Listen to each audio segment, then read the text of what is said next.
Hey everyone, and welcome back to the channel. Today we're diving deep into one of history's most infamous dates, the Ides of March.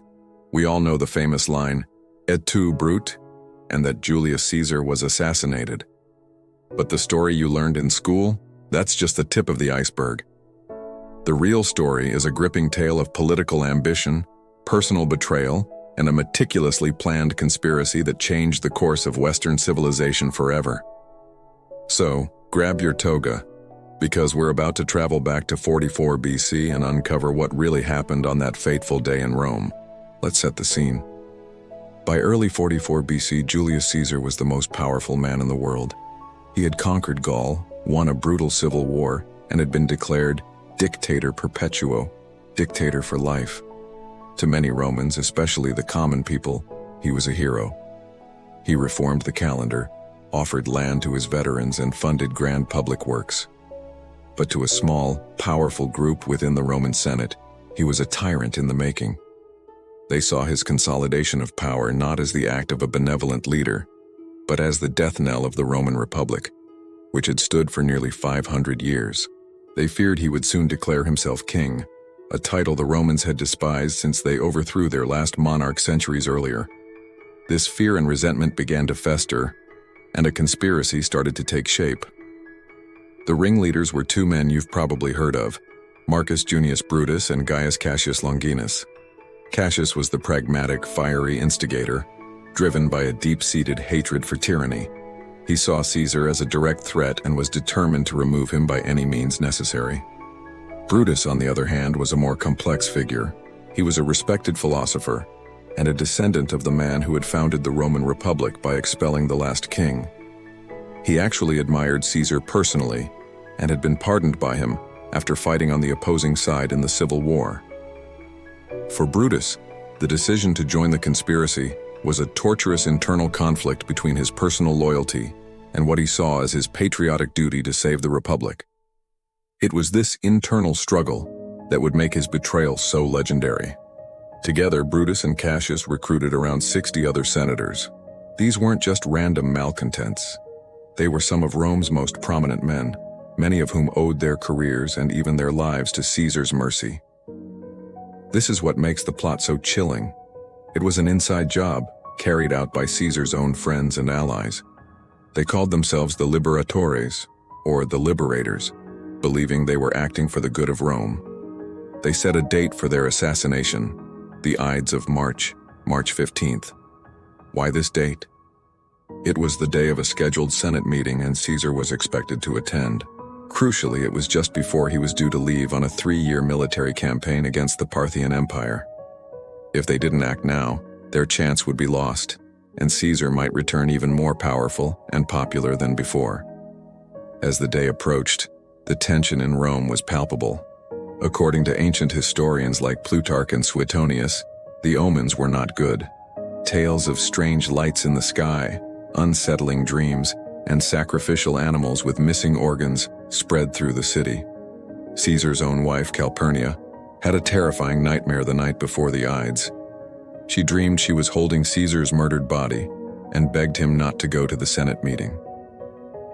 On the morning of March 15th, Caesar was genuinely hesitant.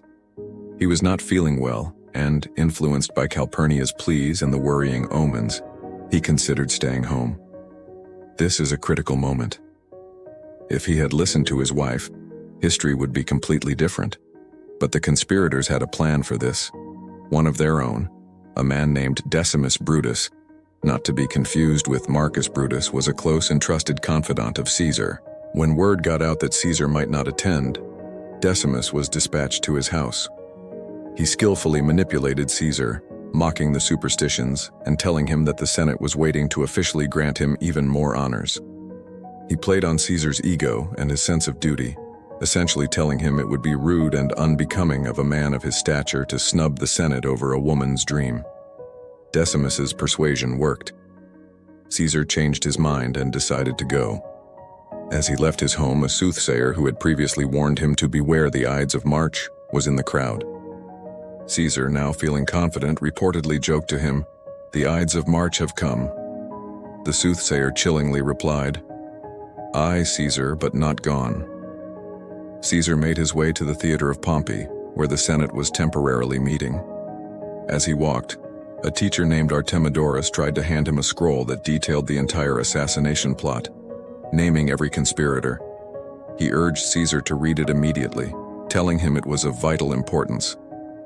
But in the bustling crowd, with so many people trying to hand him petitions, Caesar simply passed the scroll to his attendants to be read later. The warning, a literal lifeline, was lost in the shuffle.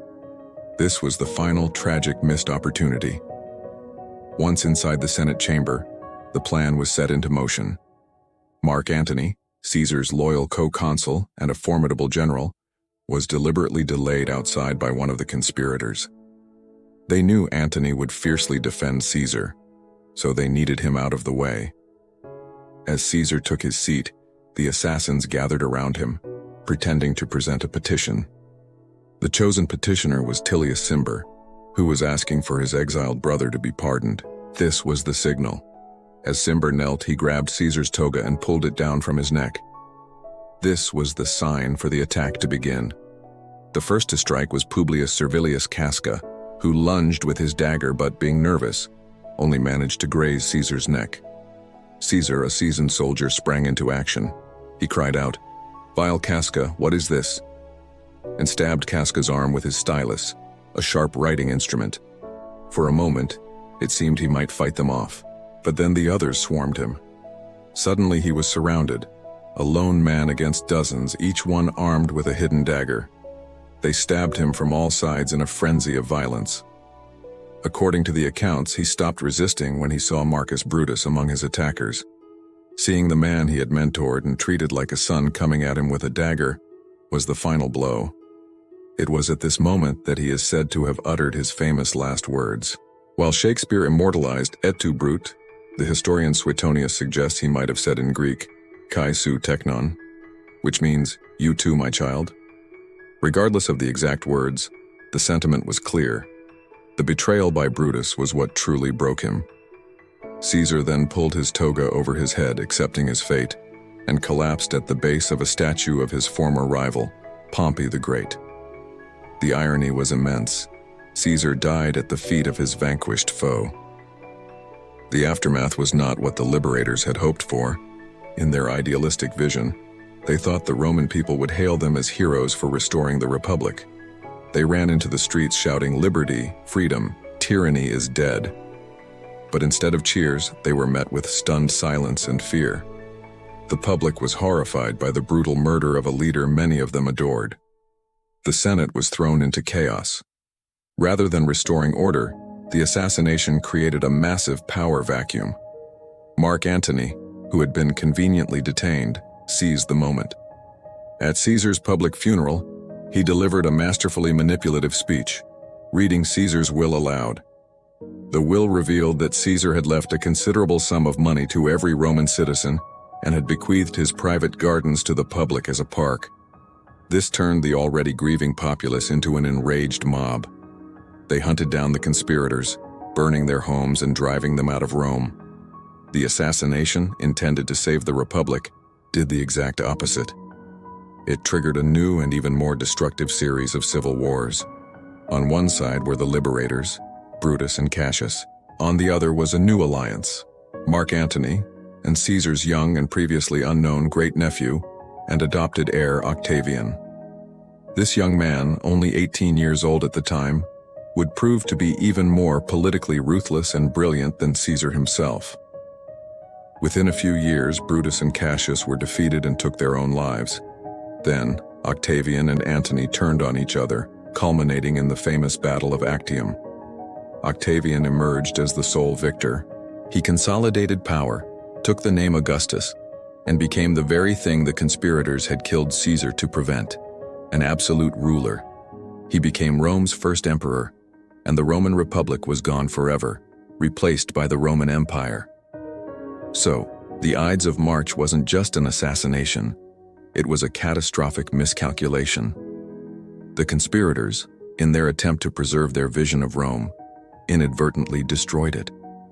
The story is a timeless lesson about unintended consequences, the complexities of morality and how personal ambition can be cloaked in the language of patriotism. The death of Julius Caesar is not just a murder mystery, it's the dramatic, bloody end of one era and the birth of another.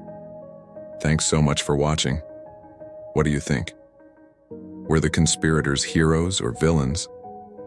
Let me know your thoughts in the comments below. And if you enjoyed this deep dive into history, don't forget to like, subscribe, and hit that notification bell so you never miss another video. We'll see you next time.